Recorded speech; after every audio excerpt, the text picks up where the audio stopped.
تو پھر لکڑی کے بینچس بنے، دریچے بنے، دروازے بنے، یہاں تک کہ اور انسان نے اپنی جان، مال اور جذبہ، صلاحیت اس پر لگائی ہے، تو پھر آج وہی لکڑی ہے جس کی قیمت ایک ایک فرنیچر لاکھوں کی قیمت میں بک رہا ہے۔ حالانکہ یہ وہی چیز ہے جسے صرف جلانے کے کام میں استعمال کرتے تھے۔ لوگ سمجھتے تھے کہ بھئی یہ جلانے ہی کے لیے ہے، جلانے کا اس سے آگ کا فائدہ اٹھایا جا سکتا ہے، لیکن انسان نے جب اس پر اپنی جان، مال، جذبہ اور صلاحیت لگائی تو میرے دوستو، بزرگوں، بھائیوں، آج وہی لکڑی کے بے شمار چیزیں بن گئی، اور ان چیزوں کی قیمتیں لاکھوں میں، ہزاروں میں تل گئی، لاکھوں تک پہنچی۔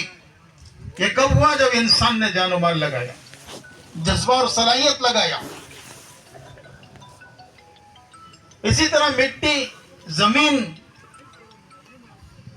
جب انسان نے یہ چار چیزیں زمین پر لگائی تو یہی وہ زمین ہے جس سے قسم قسم کی نباتات ظاہر ہوئی۔ انسان نے محنت کی، جان لگایا، مال لگایا، جذبہ لگایا، دل لگایا، دماغ لگایا،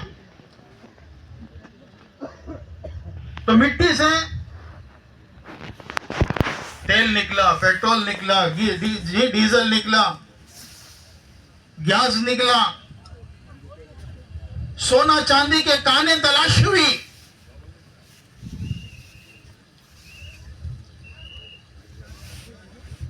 آج جو کچھ ترقی نظر آ رہی ہے میرے دوستوں، بزرگوں، بھائیوں، یہ ساری ترقی کے پیچھے انسان کی یہ چار چیزیں، جان، مال، اس کا جذبہ اور صلاحیتیں۔ جب سونا تلاش ہوا، پھر سونے پر انسان نے اپنا جان مال لگایا، جذبہ لگایا، صلاحیت لگائی، تو اس کے زیور بنے، زیور کی قیمتیں لاکھوں میں چلی گئی۔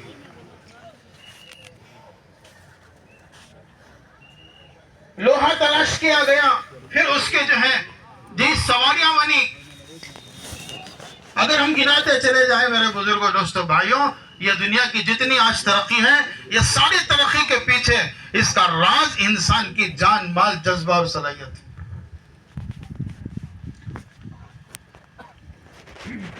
لیکن حضرات صحابہ رضی اللہ تعالیٰ عنہ ان چار چیزوں کی قیمت کو جانتے تھے، یہ کتنی قیمتی ہیں۔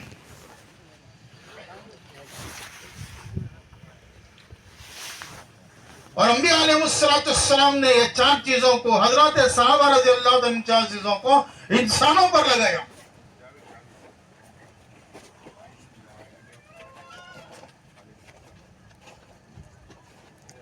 ہم مکے کا زمانہ عام طور پر کہتے ہیں، مسئلہ سنتے ہیں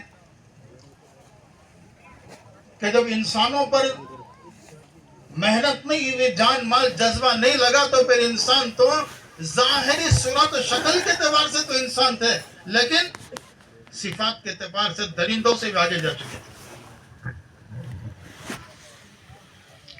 ایک زمانہ وہ تھا کہ کسی قبیلے کا اونٹ کسی قبیلے کے اونٹ سے آپس میں محترم ہوتے تھے، وہ قبیلے والے، کوئی قبیلے والا کسی قبیلے سے محترم ہوتا تھا، اور جو قبیلے والا محترم ہوتا ہے اس کا جانور بھی محترم ہوتا ہے۔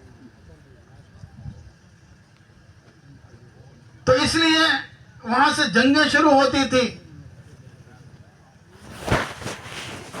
تو پھر